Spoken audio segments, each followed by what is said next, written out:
Bismillahirrahmanirrahim. Assalamualaikum warahmatullahi wabarakatuh. Bapak-bapak, ibu-ibu, mas-mas, mbak-mbak, khususnya adik-adikku sekalian yang dirahmati Allah dimanapun Anda berada. Kembali di IIB Channel bersama saya, IIB Wijayanto. Kali ini kita akan membahas tema mantan yang pergi.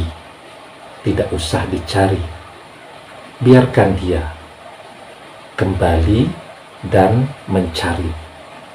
Ya, jadi biarkan saja mantan yang sudah pergi, pada akhirnya dia akan mencarimu. Manusia itu butuh pengalaman untuk mengatakan sesuatu baik, bermanfaat. Kadang-kadang manusia perlu untuk merasakan pengalaman-pengalaman yang kurang baik, ya, untuk mengatakan Anda yang terbaik. Kadang-kadang mantan perlu untuk merasakan pengalaman bertemu dengan orang-orang yang tidak memberikan manfaat apapun untuk dirinya, ya. Seperti halnya ketika seseorang dinasehati oleh orang tuanya, jangan pacaran karena pacaran itu berdosa. Jangan pacaran karena kalau pacaran itu bisa mengganggu proses pendidikanmu. Itu nasihat yang baik dari orang tua, dan orang tua sudah menjalankan fungsinya dengan benar. Tapi yang namanya anak muda kan pengen mencoba sesuatu yang sudah disebut tidak baik oleh orang tuanya tadi. Akhirnya biarpun tidak diperbolehkan, tetap pacaran. Dan disitulah kemudian dia akan merasakan bahwa apa yang dinasehatkan itu adalah sesuatu yang baik dan benar. Ketika dia mulai pacaran, menjalani komitmen, ya, berusaha untuk tidak diketahui oleh orang tuanya. Tidak taunya dikhianati, tidak taunya dikecewakan. Akhirnya karena sedih, karena stres, menjelang ujian akhir semester diputus oleh pacarnya, tidak bisa fokus, tidak bisa konsentrasi belajar. Akhirnya nilai rapotnya anjlok. Masih mending bisa naik kelas, malah banyak yang kemudian gara-gara cinta sampai tidak naik kelas, ya. Nah, itu hidup, ya. Jadi manusia itu kadang memang butuh menjalani pengalaman-pengalaman yang pahit di dalam hidupnya untuk membuat dia menjadi lebih bijaksana dan lebih pandai bersyukur dengan apa yang ada pada dirinya. Ya, mantan ketika bersama dengan Anda, semua Anda berikan, ya, apapun yang dia butuhkan Anda layani. Yang penting dia tidak capek. Mau kemanapun Anda temani, tapi dia tidak pernah tahu terima kasih. Maka dia lebih memilih orang lain yang sesungguhnya dia tidak pernah tahu ini siapa. Bisa jadi janji-janjinya manis, ya, tapi implementasinya setelah itu mantan akan kecewa.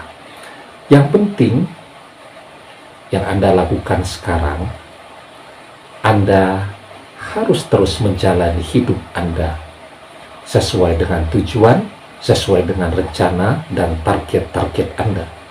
Ya, yang paling penting agar suatu saat mantan kembali mencari Anda, tentu keberadaan Anda selalu eksis, mudah dicari, tidak pindah-pindah tempat, tidak ganti-ganti nomor telepon, nomor WhatsApp, dan seterusnya tadi.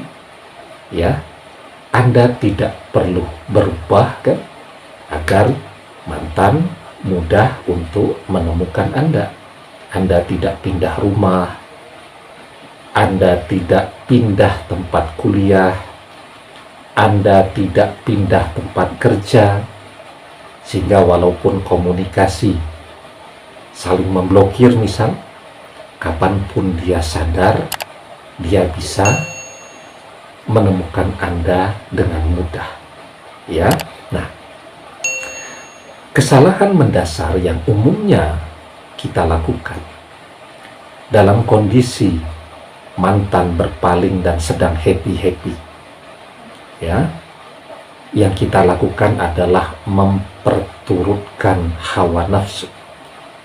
Marah, kita datang kepada dia marah-marah, kecewa karena merasa dia masih milik kita, padahal kan sudah tidak.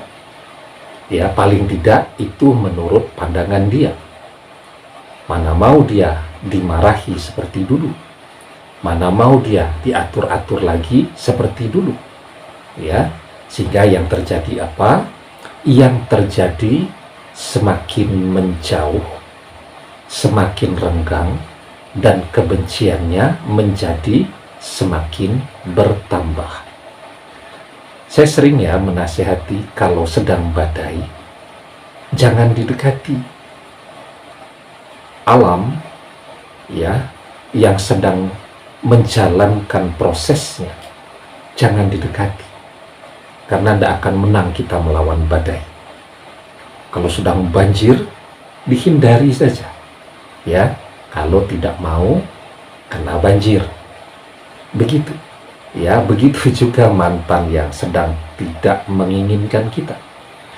Yang ada di dalam hati kita segala macam.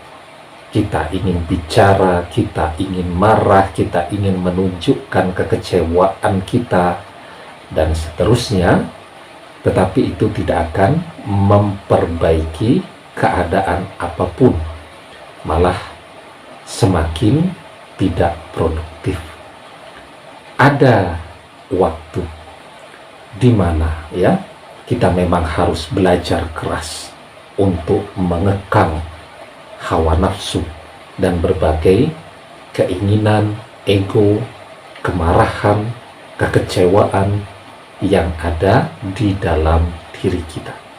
Nah, maka di dalam surat Al-Jatsiyah ayat yang ke-23 kita diajarkan, afara'aita man ittakhaza ilahahu hawahu wa 'adallahu ala ilmi wa hatama 'ala sam'ihi wa qalbihi wa ja'ala 'ala basarihi ghisawah faman yahdihi min ba'dillah afala tazakkarun.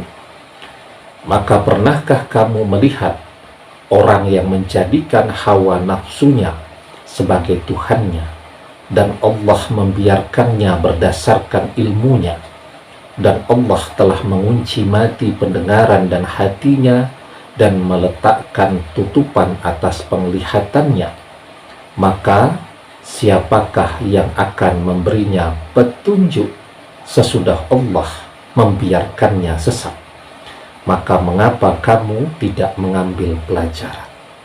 Ya, ini pelajaran yang luar biasa berharga, ya, bahwa ketika hawa nafsu dan berbagai keinginan yang ada di dalamnya, dan hawa nafsu itu kita perturutkan, maka yang menunggu di depan mata hanya kerugian saja.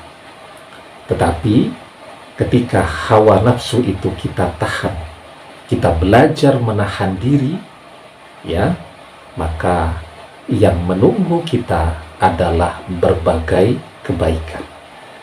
Demikian, semoga bermanfaat. Wallahu a'lam bissawab, billahi taufiq wal hidayah.